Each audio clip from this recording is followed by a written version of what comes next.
आरोपी आदित्य ठाकरे, डीनू मौर्या, सूरज पंचोली, उनके बॉडीगार्ड परमवीर सिंह, सचिन वाझे, रिया चक्रवर्ती, ये सब लोग इसमें आरोपी है हमारे कंपनी।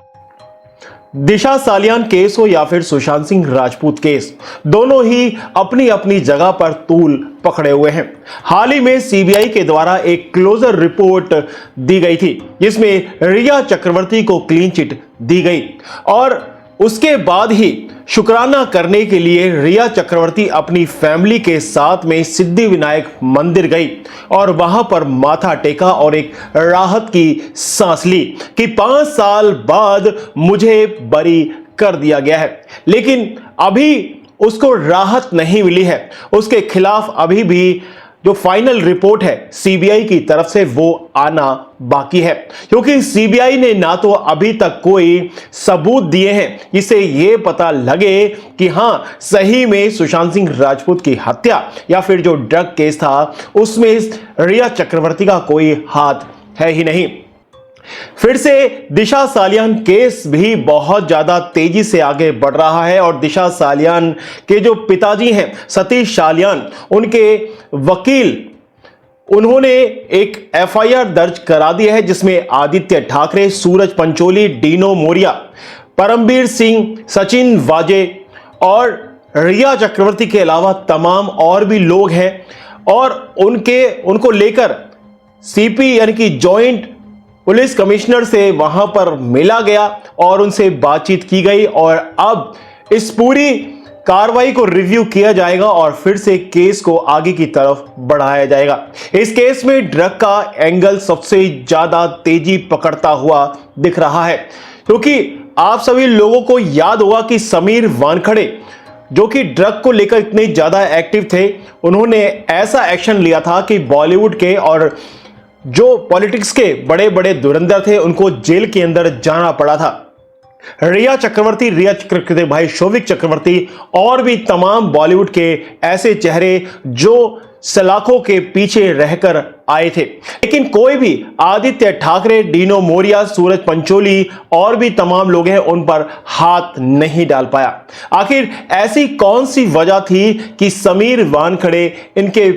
पास तक पहुंच नहीं पाए, इन पर कोई कार्रवाई नहीं की गई? आखिर कौन था जो इनको रोक रहा था? आखिर कौन था जो इस पूरे प्रकरण के पीछे अपना चेहरा छुपाए हुए था लेकिन वो पीछे से ही सारी चीजों को मैनेज कर रहा था? आखिर ऐसा कौन सा रोल था इन तीनों का, आदित्य ठाकरे, सूरज पंचोली, डीनो मौर्या, इसके अलावा उनके कुछ बॉडीगार्ड थे, वो क्या ऐसा करने गए थे कि जिसकी वजह से इनको जो है बचाया गया? दिशा सालियान केस हो या फिर सुशांत सिंह राजपूत केस, इनमें इन दोनों केसों में कुछ तो बड़ा है जिसको आगे आने ही नहीं दिया जा रहा। ये सारी चीजें अपने आप में बहुत बड़ी है जिनका सच आज तक किसी भी बड़े बलबूते पर छिपाया गया और इनको अभी तक आने नहीं दिया जा रहा। लेकिन सतीश सालियान के जो वकील हैं उन्होंने क्या कहा वो भी सुन लीजिए। परमवीर सिंह ये कॉन्स्पिरेसी में कवर अप के मेन मास्टरमाइंड में से एक थे। उन्होंने जिस समय ये आदित्य ठाकरे का नाम आया तो कवर अप के लिए उन्होंने प्रेस कॉन्फ्रेंस लिया और ये स्टोरी बताया कि सीसीटीवी हमने चेक कर लिया है, वहां पर आपके पास, सबके पास अवेलेबल है उनकी प्रेस कॉन्फ्रेंस, वहां पर कोई भी राजनेता आया नहीं था फ्लैट पे और मोबाइल टावर लोकेशन से लेकर आई विटनेस के टेस्टिमोनी तक ये सब परमवीर सिंह को झूठा साबित करते हैं और बाकी सब चीजें इसमें डिटेल में दी गई है। इसमें एडिशन में एक चीज दी गई है जो पूरे देश के लिए शॉकिंग है। फर्स्ट थिंग, इन्वेस्टिगेशन पेपर की बात कर रहा हूं मैं, नारकोटिक्स कंट्रोल ब्यूरो के इन्वेस्टिगेशन में यह पाया गया आदित्य ठाकरे ड्रग्स के बिजनेस में इन्वॉल्व है। वो डिटेल जो है हमने इसमें दे दी है। आदित्य ठाकरे, डीनो मौर्या, इनके फोन के रिकॉर्डिंग से लेकर समीर खान जो थे, जिनका DAPP नाम का कंपनी है, जिसको ड्रग्स के सिंडिकेट में नारकोटिक्स ब्यूरो ने अक्यूज बनाया कंपनी को, वो कंपनी के ये जो रेगुलर कनेक्ट वाले लोग हैं, चाहे डिनो मौर्य हो, चाहे सूरज पांचोली हो, चाहे आदित्य ठाकरे हो, और कुछ नाम मैं नहीं ले रहा हूं, थोड़ी देर में मैं कुछ फोटो आपको भेजूंगा, वो आप देख लीजिए। ये एक बहुत बड़ा विषय है। अब इसका वो जवाब दे कि सरकार जवाब दे कि जब आदित्य ठाकरे का ड्रग्स के बिजनेस में इन्वॉल्वमेंट आया तो समीर वानखेड़े साहब हो या नारकोटिक्स के और अधिकारी हो, उनको आदित्य ठाकरे को अरेस्ट करने से या उस पर कार्रवाई करने से किसने रोका, उसमें क्या डील हुआ था, कितने करोड़ों का डील हुआ था, ये जवाब यहाँ पर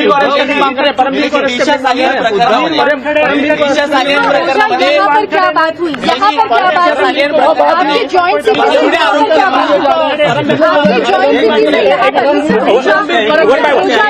आपकी जॉइंट यहाँ पर आपकी जॉइंट सीपी से क्या बात हुई, किस तरीके का आसपास आपको यहाँ जॉइंट सीपी से मिला है? जॉइंट सीपी ने कमिश्नर साहब से बात की और उन्होंने बताया कि ये केस में ठीक है, आपके कहने के हिसाब से हम इसको रिसीव कर लेते हैं। कमिश्नर से डिस्कशन करने के बाद हमने कहा यही FIR है, यही गाइडलाइंस, उन्होंने कहा ठीक है, सीपी साहब ने ओके कह दिया है, उन्होंने रिसीव कर लिया, हमारे हिसाब से FIR हो चुका है। और लगा तो बाकी तो चीजें अभी कोर्ट में भी पिटीशन है, इनको कोर्ट में जवाब देना है, अभी इनका जिम्मेदारी है कि इसके आगे का प्रोसीजर ये लोग क्या करते हैं। सीबीआई इतने लंबे समय से क्या कर रही थी, आप भी जानते हैं, हम भी जानते हैं, लेकिन आज तक सीबीआई ने सही से ना तो कोई प्रेस कॉन्फ्रेंस के जरिए कोई बात बताई, ना कोई तथ्य बताया, लेकिन इस पूरे केस को घुमाने का काम जरूर किया।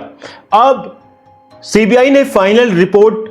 सबमिट नहीं की है, और जब तक वो सबमिट नहीं की जाएगी और ये तक नहीं दिखाया जाएगा कि हमें कोई सबूत नहीं मिला, और जो मिला तो ये था, और तमाम बहुत सारे सवाल हैं, उनके जवाब भी सीबीआई के पास आज तक नहीं है और वो दे भी नहीं पाई, तो हम कैसे मान लें कि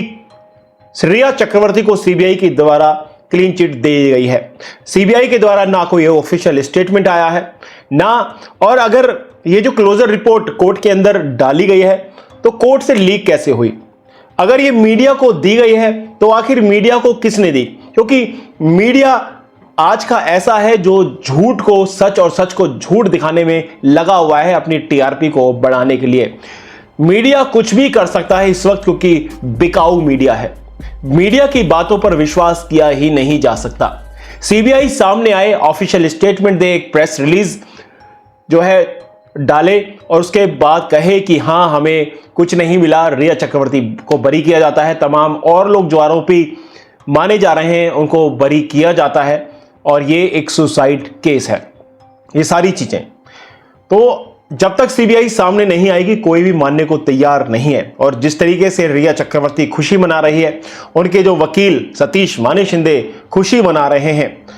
क्योंकि सतीश माने शिंदे के ये रिकॉर्ड को सभी लोग जानते हैं कि वो सच को झूठ, झूठ को सच कितनी आसानी से बना देते हैं। बॉलीवुड के बड़े बड़े सितारे जिन पर गंभीर आरोप लगे हुए थे उनको बचा कर ले आए, तो आप समझ सकते हैं कि ये तो छोटा मोटा केस है सतीश माने शिंदे जी के लिए, जिसमें रिया चक्रवर्ती को बचाना कोई बड़ी बात नहीं। तो ये सारी चीजें आपके सामने हैं। लगातार हम अपडेट लेकर बने हुए हैं और कई सारी अपडेट के साथ अगली वीडियो में मिलेंगे। तब तक के लिए जय हिंद, जय भारत।